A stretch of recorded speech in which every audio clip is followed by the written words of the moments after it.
Hello everyone, how are you? This is Mansi Raikwar and welcome to my channel. So guys, मैं तो आ गई हूँ second year में, but first year का जो भी मैंने एक्सपीरियंस किया है, क्या क्या एग्ज़ाम्स होते हैं, कैसे क्या क्या क्राइटेरिया है एग्ज़ाम रिलेटेड, क्या मार्क्स होते हैं, केटी वाइज, बैक किस किस को लगती है, and all about first year BMS के बारे में मैं आप सबको बताने वाली हूँ इस वीडियो में। सो लेट्स गेट रेडी और जानते हैं कि फर्स्ट ईयर बीएमएस में क्या क्या होता है, कौन कौन से सब्जेक्ट्स होते हैं, किन सब्जेक्ट में कितने मार्क्स रिक्वायर्ड हैं, किस में आप फेल होते हैं, कैसे आप पास होते हैं, उन सब के बारे में आज इस वीडियो में जानेंगे। और देखते हैं कि फर्स्ट ईयर के फर्स्ट डे से लेकर लास्ट डे तक हम पूरा डिस्कशन करेंगे एक साथ। तो चलिए चलते हैं, स्टार्ट करते हैं। सबसे ज़्यादा तो मज़ा फर्स्ट ईयर में ही आता है, आपको नए फ्रेंड्स मिलेंगे, सबके बारे में जानने को मिलता है, हर एक फेस्टिवल आप साथ में सेलिब्रेट करते हैं। फिर कॉलेजेस की बात ही आती है, तो कॉलेजेस में जो हॉस्टल में रहता है वो सबसे ज़्यादा फन करता है, क्योंकि हर जो भी फेस्टिवल होगा वो तो कॉलेज वाले ऑर्गेनाइज करते हैं। कोई कोई सिटी में जो रहेगा जो वो तो कभी कभी अटेंड करता है, कभी कभी नहीं करता है, बट हॉस्टल वाले तो सब मिलके एक साथ फेस्टिवल सेलिब्रेट करते हैं। भले ही कुछ भी हो, कोई इवेंट भी हो, तो सब सेलिब्रेट करते हैं, सब साथ में पढ़ते हैं। तो ये सब साथ में पढ़ने से क्या होता है, हम एक दूसरे का अगर सुनेंगे ना तो भी हमें याद रहता है कि हाँ इसने ऐसा कहा था तो मुझे याद है। तो अगर साथ में भी स्टडी करते हैं ना तो भी वेल एंड गुड होता है। तो एंड मैंने सुना भी है कि जो भी हॉस्टल में स्टूडेंट्स रहते हैं ना उनकी पढ़ाई सबसे बेस्ट रहती है। तो फर्स्ट ईयर एंटर होते ही, जब आपका बीएमएस का फर्स्ट ईयर होता है, उसके एंटर होते ही सबसे पहले 15 दिन का तो आपका करिकुलम एक्टिविटी वो सब होगा। तो 15 दिन उसी में चला जाएगा। आपको इंट्रोडक्शन देते हैं टीचर्स कि कौन सा डिपार्टमेंट क्या क्या होता है, कौन से डिपार्टमेंट में क्या क्या चीज़ है। सारे डिपार्टमेंट का विजिट होता है, हॉस्पिटल विजिट होता है, पर्टिकुलर जो भी कॉलेज में आप जाते हैं उसका पर्टिकुलर हॉस्पिटल होता है वो विजिट कराते हैं, हर्बल गार्डन विजिट कराते हैं, एवरीथिंग इंट्रोडक्शन सब चीज़ का देते हैं। तो ये तो हो जाता है करिकुलम एक्टिविटी और जो भी उसमें इंक्लूड होगा। फिर 15 दिन बाद आपका चालू होता है मेन कोर्स, जो कि फर्स्ट ईयर बीएमएस हम बोल सकते हैं ऑफिशियली स्टार्ट हो जाता है। तो आपको उसमें 5 सब्जेक्ट्स रहते हैं टोटली। तो 5 सब्जेक्ट्स में आता है, पहला तो पदार्थ विज्ञान होगा, फिर होगा संस्कृत, एनाटॉमी जिसमें आप रचना शरीर पढ़ेंगे आयुर्वेदा में, या शारीर होगा जिसमें आप बेसिकली जो फिजियोलॉजी होता है वो पढ़ेंगे, और चरक संहिता होती है और अष्टांग हृदय। ये एक ही पर्टिकुलर, ये दोनों संहिता जो है चरक संहिता और अष्टांग हृदय एक ही मतलब उनका एक ही पेपर होता है। अष्टांग हृदय और चरक संहिता का एक साथ ही पेपर होता है। तो बेसिकली इसमें मॉडर्न इंक्लूडेड रहता है, जैसे कि मैंने बोला फिजियोलॉजी इंक्लूडेड रहेगी आपकी क्रिया शरीर के साथ, और एनाटॉमी इंक्लूडेड रहेगी आपकी रचना शरीर के साथ। तो हम इनके मार्किंग स्कीम के बारे में जान लेते हैं। तो टोटल 9 पीरियोडिक टेस्ट होते हैं आपके 18 मंथ्स में, मतलब 1.5 साल का तो फर्स्ट ईयर होता है। इसके अंदर आपको 9 पीरियोडिक टेस्ट देने होंगे, 2 टर्म टेस्ट देने होंगे और एक लास्ट में यूनिवर्सिटी एग्ज़ाम आता है। सो पीरियोडिक टेस्ट तो 15 मार्क्स का हो जाता है। टर्म टेस्ट जो टर्म टेस्ट होते हैं ना वो 1 पेपर ही लिए जाएंगे, पर्टिकुलर सब्जेक्ट के 1 पेपर ही लिए जाते हैं। फिर यूनिवर्सिटी में वो 2 पेपर ले लेते हैं।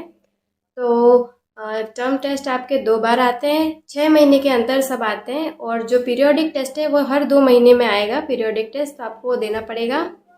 एंड ये सब के जो मार्क्स होते हैं वो इंक्लूड होते हैं आपके यूनिवर्सिटी एग्ज़ाम में। तो ये बेनिफिट रहता है, बाई चांस कोई यूनिवर्सिटी एग्ज़ाम में फेल हो रहा है या 4-5 मार्क्स से पीछे रह रहा है तो उनको ये मार्क्स मिल जाते हैं, तो वो इंसान भी पास हो जाता है, वरना केटी आ जाएगी या तो आपको बैक लग जाती है। तो पीरियोडिक टेस्ट तो 15 मार्क्स के हो गए। टर्म टेस्ट की बात करें तो हर सब्जेक्ट के 100 मार्क्स होते हैं, जैसे पदार्थ का 100 मार्क्स का पेपर होगा, संहिता का 100 मार्क्स का होगा, संस्कृत का 100, रचना और क्रिया का भी 100 मार्क्स का पेपर होगा। फिर बात करते हैं, टर्म टेस्ट तो हो गया, इनके जो वाइवा होते हैं, प्रैक्टिकल होते हैं वो इंक्लूड कर लेते हैं वो, तो उसके अंदर आ जाता है टर्म में।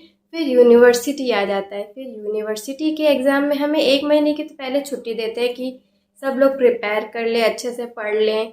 फिर प्रिपरेशन के बाद चालू होता है जो भी प्रैक्टिकल का काम होता है वो सब हमको मतलब सबमिट कर देना होता है। जो प्रोजेक्ट्स होते हैं वो सब सबमिट करने देने पड़ते हैं एग्ज़ाम के पहले, क्योंकि इन सब से भी मार्क्स हमें मिलते हैं, तो इंटरनल मार्क्स इस सब से कैलकुलेट हो जाते हैं। फिर यूनिवर्सिटी एग्ज़ाम आती है, तो हर पेपर जो हर सब्जेक्ट होते हैं उनके 2-2 पेपर होते हैं सिवाय संहिता के। तो जो थ्योरी का पेपर होगा, जैसे कि पर्टिकुलर सब्जेक्ट है पदार्थ का, तो वो 2 पेपर होंगे। फर्स्ट 1 पेपर 100 मार्क्स के होंगे, तो आप समझिए एक सब्जेक्ट का 200 मार्क्स हो जाएगा। तो ऐसे ही सब सब्जेक्ट से 5 सब्जेक्ट के 200 मार्क्स हैं, सिवाय संहिता के जो होंगे वो एक ही पेपर होता है 100 मार्क्स का, बाकी सब सब्जेक्ट के 200 मार्क्स के पेपर्स होते हैं। तो ये हो गया। बाकी जो अभी हमने यूनिवर्सिटी एग्ज़ाम दी, उसके बाद यूनिवर्सिटी के प्रैक्टिकल्स वाइवा वो भी होते हैं, तो उनका भी 100 मार्क्स का जो भी प्रैक्टिकल होगा वाइवा होगा वो भी इंक्लूड किया जाता है। फिर जब इसका रिज़ल्ट आता है, देन जो इसका रिज़ल्ट बनने में कम से कम 1 to 2 मंथ, कभी कभी 3 मंथ्स लग जाते हैं। हमें तो 3 to 4 मंथ लग गया था। जो पेपर का जो भी रिज़ल्ट आया था, हमें 4 मंथ्स तो नियरली लग गए हैं। तो हम लोग तो अच्छे से पास हो गए, हमारा रिज़ल्ट भी अच्छा हुआ है। जिन लोग को बैक या केटी लगती है, एंड पहले सबसे पहले मैं बता देती हूँ कि बैक या केटी क्या होती है। तो केटी मतलब होता है कि जो भी हम लोग 2 सब्जेक्ट में अगर फेल हुए हैं, तो आप उसका री एग्ज़ाम दे सकते हैं। उसका एग्ज़ाम हम 2-3 महीने के बाद वो कंडक्ट कर लेते हैं एग्ज़ाम, वो हम दे सकते हैं। उसमें पास हो गए तो वेल एंड गुड। एंड फिर जो बैक होती है, अगर बैक लगी किसी को, तो मतलब समझ लेना कि वो 3 सब्जेक्ट में फेल हुआ है। मोर देन अगर 2 सब्जेक्ट्स में फेल हुए, मतलब 3 सब्जेक्ट में, 4 सब्जेक्ट में, 5 सब्जेक्ट्स में, पूरे सब्जेक्ट में फेल हो गए, तो उनकी बैक लगती है। 6 महीने की नियरली बैक लगेगी आपकी। तो जैसे आप फर्स्ट ईयर से पास होके सेकेंड ईयर में जाते हैं, तो आपको वापस अपने जूनियर में फर्स्ट ईयर में आना पड़ता है 6 महीने के लिए। फिर बाद में आपको उसका बैक क्लियर करना पड़ता है, फिर आप सेकेंड ईयर में जाएंगे। तो ऐसा होता है बैक का कंडीशन। सो बैक से अच्छा तो केटी एंड केटी से अच्छा है कि पास हो जाओ। मेन है कि आपको स्टडी पे दोनों फोकस करना पड़ेगा।